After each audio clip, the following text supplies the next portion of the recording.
사람을 잡아먹던 호랑이가 단 한 사람 앞에서 고개를 숙였다는 이야기를 믿으시겠습니까? 그것도 아무런 무기도 들지 않은 한 스님 앞에서 말입니다. 칼도 없었습니다. 활도 없었습니다. 그냥 맨손으로 조용히 서 있는 스님 앞에서 그 무서운 호랑이가 스스로 고개를 숙였습니다. 그날 이후 마을 사람들은 더 이상 그 호랑이를 괴물이라 부르지 않았습니다. 도대체 그날 숲속에서 무슨 일이 있었던 것일까요? 왜 그 호랑이는 스님 앞에서 눈물을 흘렸을까요? 그리고 스님은 그 호랑이를 보며 왜 오래전 기억을 떠올린 것일까요? 지금부터 그 이야기를 들려드리겠습니다. 지금으로부터 아주 오래전 깊은 산 아래 작은 마을이 하나 있었습니다. 그리 크지 않은 마을이었습니다. 농사를 짓고 나무를 하고 서로 기대며 살아가는 평범한 사람들이 모여 사는 곳이었습니다. 그런데 그 마을에는 사람들이 입에 올리기조차 꺼려하는 존재가 하나 있었습니다. 호랑이였습니다. 물론 그 시절에는 산에 호랑이가 있는 것이 그리 드문 일이 아니었습니다. 하지만 이 호랑이는 달랐습니다. 평범한 호랑이라면 배가 고플 때 짐승을 잡아먹고 사람이 다가오지 않으면 먼저 해치지 않습니다. 그런데 이 호랑이는 사람을 먼저 노렸습니다. 산에 올라갔다가 돌아오지 못한 사람이 생겼습니다. 나무를 하러 갔다가 그대로 사라진 이도 있었습니다. 길을 걷다 갑자기 변을 당한 이야기도 전해졌습니다. 그 모든 일의 중심에는 항상 그 호랑이가 있었습니다. 사람들의 공포는 점점 커졌습니다. 해가 지면 문을 굳게 닫았습니다. 아이들에게는 절대 산 쪽으로는 가지 말라고 신신당부했습니다. 어른들도 혼자서는 산길을 오르지 않으려 했습니다. 그리고 사람들은 그 호랑이에게 이름 대신 이런 말을 붙였습니다. 산속의 괴물. 그 이름 하나가 마을 전체를 짓누르고 있었습니다. 그 마을 가까운 산속에는 작은 절이 하나 있었습니다. 절이라고 해도 아주 소박한 곳이었습니다. 법당 하나, 스님이 머무는 방 하나, 그리고 작은 마당, 그게 전부였습니다. 그 절에는 도윤이라는 스님이 살고 있었습니다. 도윤 스님은 신통력이 있거나 특별한 능력을 가진 분이 아니었습니다. 유명한 스님도 아니었고 대단한 수행을 했다고 알려진 분도 아니었습니다. 그냥 조용히 산속에서 혼자 수행하며 살아가는 스님이었습니다. 하지만 그 스님에게는 한 가지 분명한 것이 있었습니다. 모든 생명을 같은 눈으로 바라본다는 것이었습니다. 사람이든 짐승이든 길가에 기어가는 벌레 하나까지도 함부로 대하지 않았습니다. 비가 오는 날이면 개미가 물에 떠내려가지 않도록 나무잎으로 길을 만들어 주기도 했습니다. 다친 새를 발견하면 방 안에 데려다 정성껏 돌봐주고 나을 때까지 함께 지냈습니다. 스님은 늘 이렇게 말했습니다. 생명에는 크고 작음이 없다. 마을 사람들은 그 말을 들으면서도 선뜻 이해하지 못했습니다. 그 호랑이 이야기가 나올 때는 더욱 그랬습니다. 사람을 해치는 호랑이에게도 그런 마음을 가질 수 있느냐고, 그건 너무 순진한 생각 아니냐고 사람들은 생각했습니다. 하지만 스님은 그 말을 바꾸지 않았습니다. 그 일이 일어난 것은 아무도 예상하지 못한 평범한 날이었습니다. 스님은 그날도 아침 일찍 일어나 기도를 마치고 산으로 나무를 하러 올라갔습니다. 별다른 준비도 없었습니다. 도끼 하나, 등에 멜 지게 하나가 전부였습니다. 산길을 올라가는데 그날따라 숲이 유난히 조용했습니다. 보통은 새소리도 들리고 바람에 나무잎 흔들리는 소리도 들리는데 그날은 아무 소리도 나지 않았습니다. 마치 숲 전체가 숨을 참고 있는 것 같았습니다. 스님은 그것을 느끼면서도 평소처럼 걸었습니다. 나무 몇 그루를 골라 도끼를 들려는 순간이었습니다. 뒤에서 소리가 들렸습니다. 발소리는 아니었습니다. 그보다 더 묵직한 무언가 커다란 것이 움직이는 소리였습니다. 스님은 천천히 고개를 돌렸습니다. 그곳에 있었습니다. 호랑이였습니다. 크기부터 달랐습니다. 보통 호랑이보다 훨씬 컸습니다. 어깨 높이만 해도 어른 허리춤에 닿을 정도였습니다. 눈빛은 날카로웠고 입에서는 낮은 소리가 흘러나오고 있었습니다. 그 눈이 스님을 향하고 있었습니다. 보통 사람이라면 그 자리에서 도망쳤을 것입니다. 아니, 도망칠 생각조차 못하고 그 자리에 주저앉았을지도 모릅니다. 하지만 스님은 움직이지 않았습니다. 도망치지도 않았고 소리를 지르지도 않았습니다. 그냥 서 있었습니다. 호랑이가 천천히 걸어오기 시작했습니다. 한 걸음, 또 한 걸음. 그 발걸음 하나하나가 땅을 누르는 소리가 들릴 것 같았습니다. 거리가 점점 좁혀졌습니다. 이제 달려들면 피할 수 없는 거리였습니다. 바로 그 순간이었습니다. 스님이 조용히 두 손을 모았습니다. 그리고 말했습니다. 내가 얼마나 고통 속에 있었는지 나는 모르겠다. 크게 외친 것이 아니었습니다. 떨리는 목소리도 아니었습니다. 그냥 조용히 마치 오래 알던 누군가에게 말하듯 그렇게 말했습니다. 그 순간이었습니다. 호랑이가 멈췄습니다. 한 발자국 앞에서 그 거대한 몸이 딱 멈췄습니다. 숲은 완전히 고요해졌습니다. 스님도 호랑이도 아무것도 하지 않았습니다. 그냥 서로 바라보고 있었습니다. 그리고 정말 아무도 믿지 못할 일이 일어났습니다. 그 거대한 호랑이가 천천히 고개를 숙이기 시작한 것입니다. 머리가 내려갔습니다. 앞발도 조금씩 굽혀졌습니다. 마치 무릎을 꿇는 것처럼, 마치 고개를 조아리는 것처럼 그 모습을 본 스님은 눈을 크게 떴습니다. 그리고 더 놀라운 것이 이어졌습니다. 호랑이의 눈에서 눈물이 떨어졌습니다. 짐승의 눈에서 흐르는 눈물을 스님은 그날 처음 보았습니다. 그것은 단순한 눈물이 아니었습니다. 무언가 오래 참아온 것이 한꺼번에 쏟아지는 것 같은 그런 눈물이었습니다. 스님은 그 자리에 한동안 아무 말도 하지 못하고 서 있었습니다. 스님은 천천히 호랑이에게 다가갔습니다. 누군가 보았다면 말렸을 것입니다. 미쳤다고 했을 것입니다.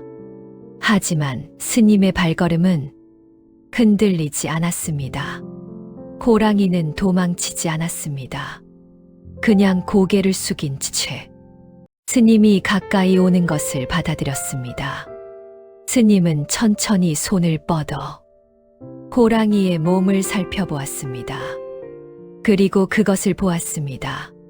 상처였습니다. 몸 여기저기에 상처가 나 있었습니다. 오래된 것도 있었고, 최근에 생긴 것도 있었습니다. 돌에 맞은 흔적이 있었습니다. 창에 찔린 자국도 있었습니다. 불에 데인 것처럼 보이는 곳도 있었습니다. 사람들이 호랑이를 쫓아내려 하면서 생긴 상처들이었습니다. 스님은 그 상처들을 하나하나 바라보다가 조용히 말했습니다. 너도 두려웠겠구나. 그 말에 호랑이는 움직이지 않았습니다. 그저 고개를 더 깊이 숙였습니다. 스님은 그 순간 많은 것을 생각했습니다. 이 호랑이가 사람을 해쳤던 것은 단순히 포악해서가 아니었을지도 모른다는 것. 쫓기고 맞고 찔리면서서 두려움이 쌓여갔을지도 모른다는 것. 먼저 공격하지 않으면 자신이 죽는다고 느꼈을지도 모른다는 것. 그것이 옳은 일이냐 그른 일이냐를 따지기 이전에 이 존재도 고통받고 있었다는 것이 스님의 마음에 와 닿았습니다. 그때 스님의 머릿속에 문득 오래전 일 하나가 떠올랐습니다. 아주 오래전의 일이었습니다. 스님이 아직 젊었을 때 산길을 걷다가 다친 짐승을 발견한 적이 있었습니다. 어떤 짐승이었는지는 이 이야기에서 정확히 전해지지 않습니다. 하지만 그 짐승의 눈빛은 스님의 기억에 오래 남아 있었습니다. 두려움이 가득하면서도 어딘가에 따뜻한 것이 남아있는 눈빛. 모든 것을 포기한 것 같으면서도 아직 무언가를 바라는 것 같은 눈빛. 스님은 그 짐승을 절로 데려와 정성껏 돌봐주었고 다 나은 뒤에 산으로 돌려보냈습니다. 그런데 지금 눈앞에 있는 호랑이의 눈이 그때 그 짐승의 눈과 너무도 닮아 있었습니다. 스님은 확신할 수 없었습니다. 같은 존재인지 혹은 인연으로 이어진 다른 존재인지 알 수 없었습니다. 하지만 느낄 수는 있었습니다. 이것이 단순한 우연이 아니라는 것을. 이 만남이 어딘가에서부터 이어져 온 것이라는 것을. 그날 이후 이상한 일이 일어났습니다. 그 호랑이가 더 이상 사람을 해치지 않은 것입니다. 하루가 지났습니다. 아무 일이 없었습니다. 열흘이 지났습니다. 마찬가지였습니다. 한 달이 지났습니다. 그래도 아무 일이 없었습니다. 마을 사람들은 처음에는 믿지 않았습니다. 우연일 것이다. 잠깐 조용한 것뿐이다. 곧 또 사람이 다칠 것이다. 그렇게 생각하면서 여전히 문을 굳게 닫고 지냈습니다. 그런데 시간이 지나도 정말로 아무 일이 생기지 않았습니다. 그러던 어느 날 나무를 하러 산에 올라갔던 마을 사람들이 그 호랑이를 보았습니다. 사람들은 그 자리에서 얼어붙었습니다. 그런데 호랑이는 사람들을 보고도 달려들지 않았습니다. 사람들을 잠깐 바라보다가 조용히 몸을 돌려 숲속으로 사라졌습니다. 마치 처음부터 싸울 생각이 없었다는 것처럼 사람들은 그 모습을 보고 그제야 조금씩 두려움을 내려놓기 시작했습니다. 그로부터 한참이 지난 어느 날 스님은 산속에서 다시 그 호랑이를 만났습니다. 처음 만났던 그 자리 근처였습니다. 호랑이는 멀리서부터 스님을 알아본 것 같았습니다. 달려오지도 않았고 으르렁거리지도 않았습니다. 그냥 조용히 앉았어. 스님이 가까이 오는 것을 기다렸습니다. 스님도 발걸음을 멈추지 않았습니다. 천천히 걸어가 호랑이 가까이에 앉았습니다. 둘은 한동안 아무 말 없이 서로를 바라봤습니다. 스님은 그 눈을 들여다봤습니다. 처음 만났을 때의 눈빛과는 달랐습니다. 그때는 두려움과 공격성이 뒤섞여 있었다면 지금은 그것이 많이 가라앉아 있었습니다. 고요한 눈이었습니다. 무언가 내려놓은 것 같은, 무거운 짐을 덜어낸 것 같은 눈이었습니다. 스님은 아무 말도 하지 않았습니다. 그냥 그 눈을 바라봤습니다. 잠시 후 호랑이가 천천히 일어났습니다. 그리고 스님을 향해 한 번 더 고개를 숙이더니 숲속으로 걸어갔습니다. 그 뒷모습이 나무들 사이로 사라질 때까지 스님은 그 자리에 앉아 지켜봤습니다. 그것이 마지막이었습니다. 그 이후로 그 호랑이는 다시 모습을 드러내지 않았습니다. 이 이야기는 단순히 신기한 옛날 이야기가 아닙니다. 불교에서는 모든 생명이 고통을 피하고 행복을 원한다고 말합니다. 사람이든 동물이든 그 마음은 다르지 않다는 것입니다. 그 호랑이가 사람을 해쳤던 것은 단순히 포악한 본성 때문만이 아니었습니다. 쫓기고 상처 입고 두려움이 쌓이면서 자신도 모르게 공격적으로 변해갔을 것입니다. 그것은 어쩌면 우리 사람들도 마찬가지입니다. 상처받고 무시당하고 내쳐지면서 마음이 굳어지고 거칠어지는 사람들이 있습니다. 겉으로 보면 무서워 보이고 가까이 가기 싫은 사람처럼 보이지만 그 안에는 오래된 상처와 두려움이 있는 것입니다. 도윤 스님이 한 것은 특별한 마법이 아니었습니다. 그냥 그 고통을 알아준 것이었습니다. 내가 얼마나 힘들었는지 모르겠다고, 너도 두려웠겠다고. 그 한마디가 수십 번의 공격보다 더 깊이 그 호랑이의 마음에 닿은 것입니다.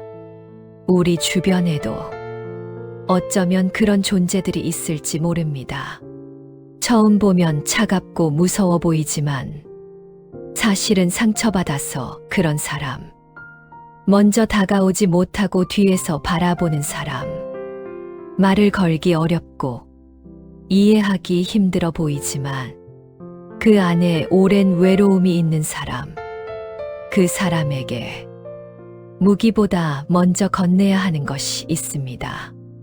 내가 얼마나 힘들었는지 모르겠다는 그 한마디입니다.